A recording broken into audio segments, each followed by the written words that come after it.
Assalamualaikum warahmatullahi wabarakatuh. Hari ini kita belajar lagi pelajaran solah sambungan mengenai dengan menyempurnakan mayat. Hari itu kita sudah belajar mengenai dengan memandikan mayat. Perkara yang wajib dibuat dilaksanakan bagi mayat orang Islam. Yang pertama memandikan mayat. Ada itu sudah cukup terangkan macam mana cara memandikan mayat, macam mana mayat itu diperlakukan, macam mana apa barang-barang yang disediakan bagi mayat itu untuk dimandikan. Okey. Ini yang kedua, rukun yang wajib yang kedua bagi mayat orang Islam ini yang diwajib dilaksanakan mengafankan mayat. Lepas dimandikan, dikafankan mayat itu. Di sini ada beberapa caraian tajuk kecilnya. Di mana yang pertama sana kain kafan bagi mayat. Mayat itu umum, mayat lelaki, mayat perempuan, kanak-kanak, khunsa. Kemudian yang kedua tajuk kecilnya susunan kafan. Macam mana susunan kafan, kain kafan itu disusun. Yang ketiga cara membungkus mayat. Setelah kita disediakan sudah barang-barangnya, cara membungkus macam mana caranya? Adakah caranya membungkus satu macam membungkus nasi katuk? Adakah cara membungkus satu macam kelupis?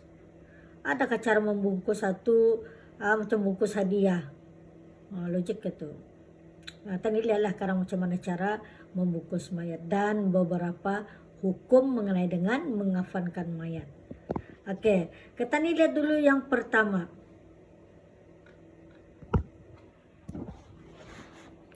Yang pertama tu kain kafan bagi mayat. Hanya cerita tadi kain kafan bagi mayat ini umum.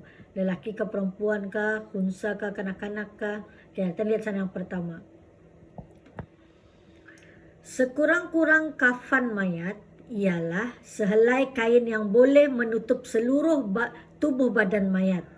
Sama ada mayat lelaki ataupun perempuan. Artinya sekurang-kurangnya kafan untuk menutup tubuh badan mayat itu dengan kain, sehelai kain.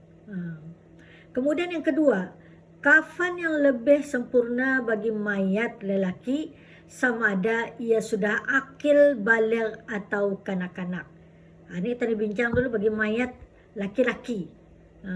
Kafan bagi mayat laki-laki dulu, di mana laki-laki itu sama ada ia sudah akil baligh ataupun kanak-kanak.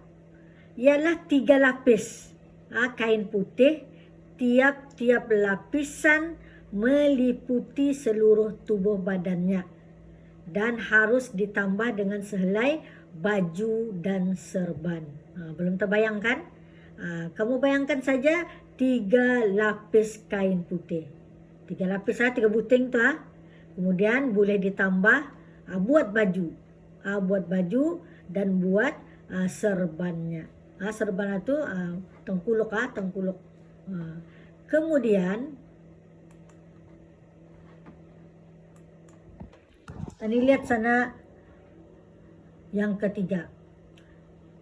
Kafan yang lebih sempurna bagi mayat perempuan dan khunsa. Khunsa, kamu tahu sudah khunsa, pondan.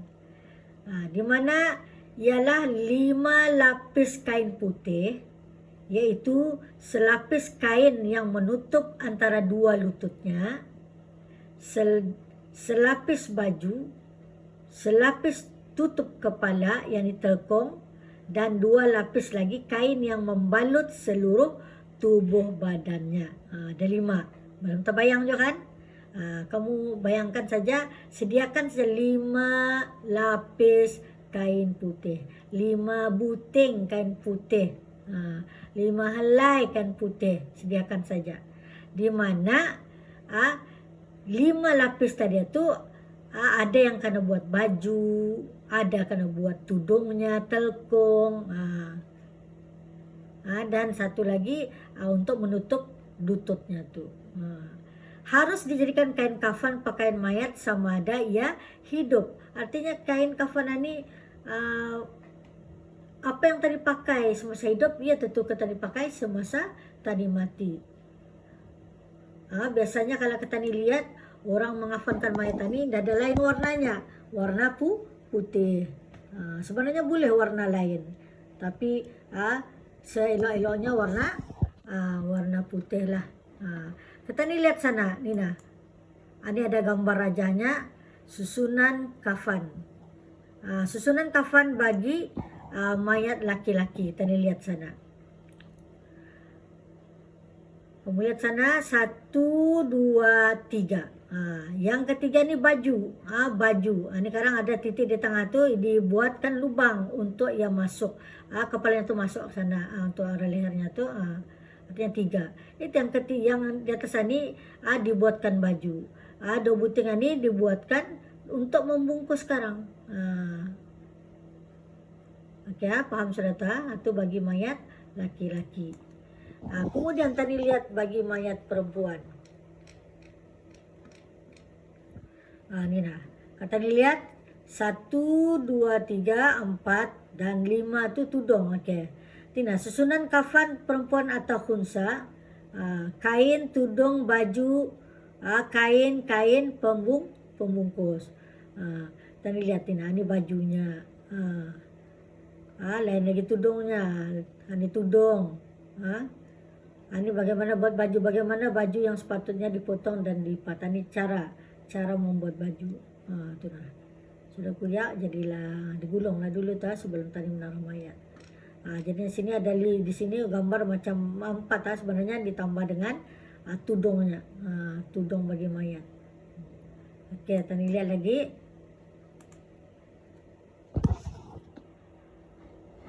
Cara membungkus mayat.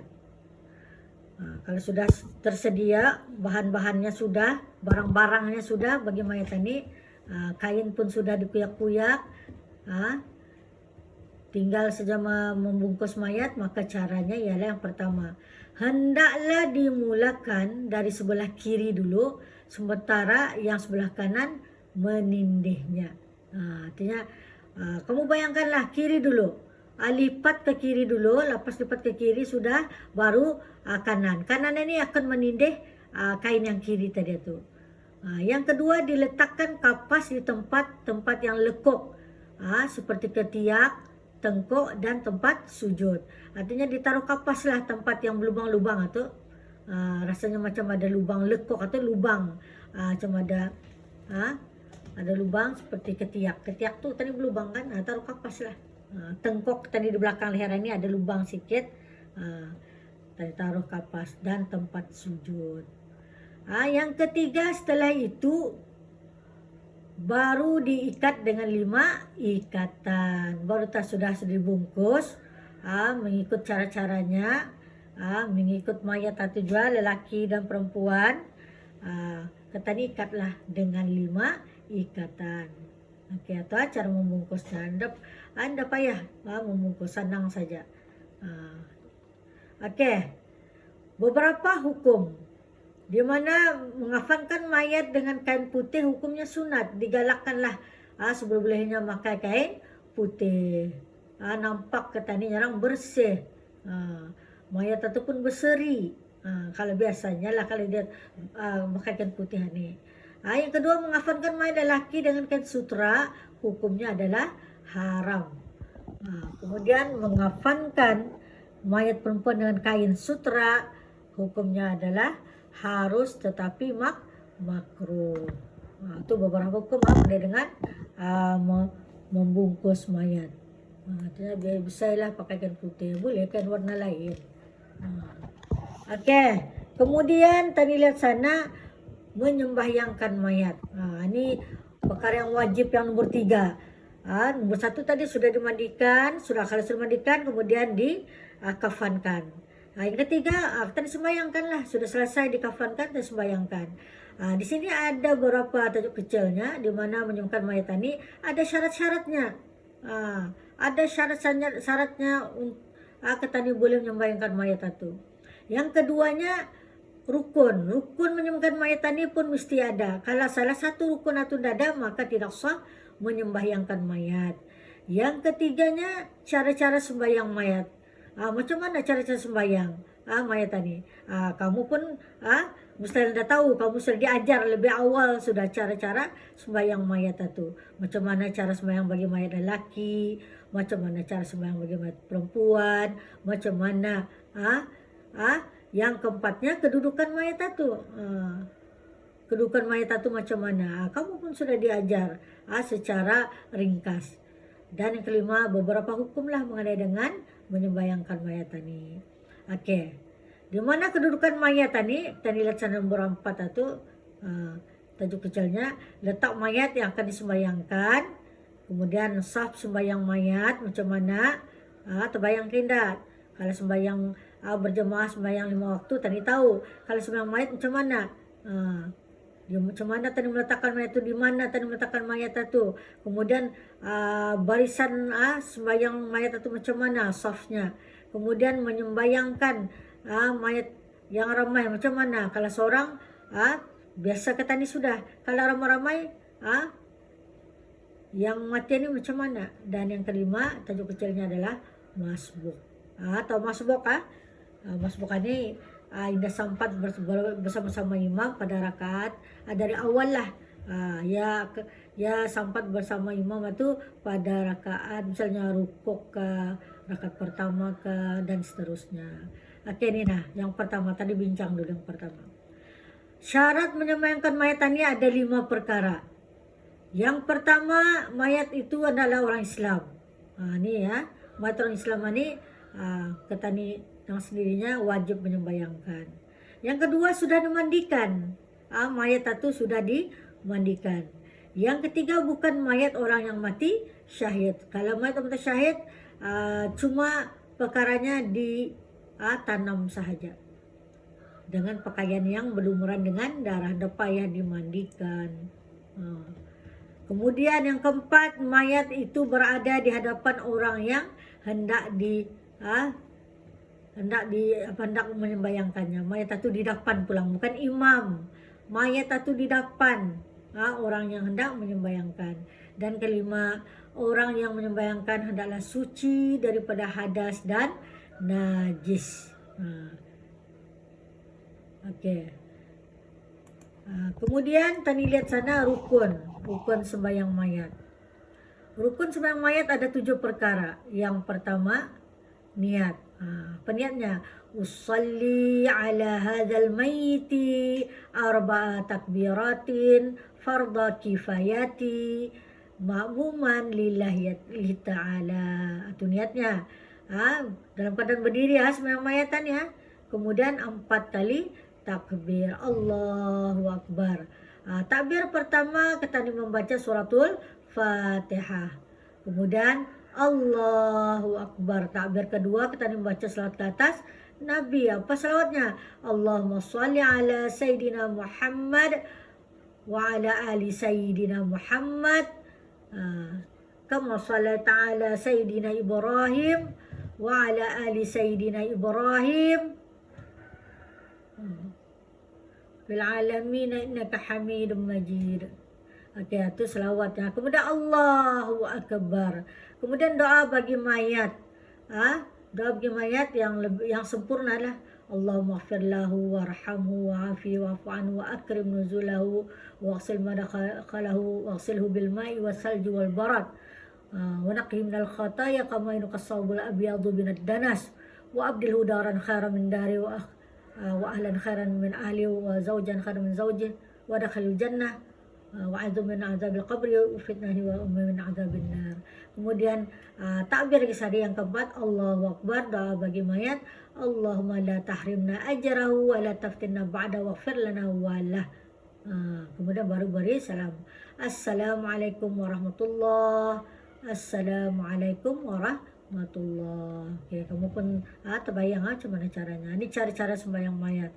Ini niatnya kamu sudah diajar tapi cukup beritahu lagi kemudian ini niat sembahyang mayat bagi perempuan, imam dan makmum niatnya. Oke. Nah, kemudian dibaca bacaannya. Nah, kemudian selawatnya, Fatihah itu selawat. Kemudian doa bagi mayat, Allahumma ighfir lahu.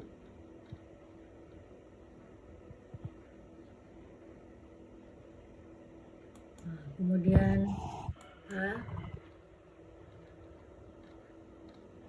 pada ada mayat pada kanak-kanak ini ya doanya. Nah, tapi biasa akan memakai umum yang kita belajar ada itu. Nah, kemudian biasa membagi salam ya, pandai sudah tahu, paham kemudian doa bagi mayat, apa doa? Alhamdulillahirabbil alamin wassalatu wassalamu ala sayyidina Muhammad asyrafil anbiya'i wal mursalin wa ala alihi washabihi ajmain. Allahumma ighfir li hadzal mayit. Doa. Okey. Kemudian kedudukan mayat. Macam mana ketanikan meletakkan mayat itu? Letak mayat yang akan disembahyangkan. Mayat yang telah dimandikan, dikafankan itu diletakkan pada tempat yang suci. Melintang ke kiblat, yaitu kepalanya ke arah utara dan kakinya ke arah selatan. Bagi kita di Brunei ini. Jika mayat itu lelaki, maka imam berdiri dekat kepalanya, dan jika mayat itu perempuan, maka imam berdiri dekat punggungnya. Belum terbayang? Oke, kita lihat sana. Ini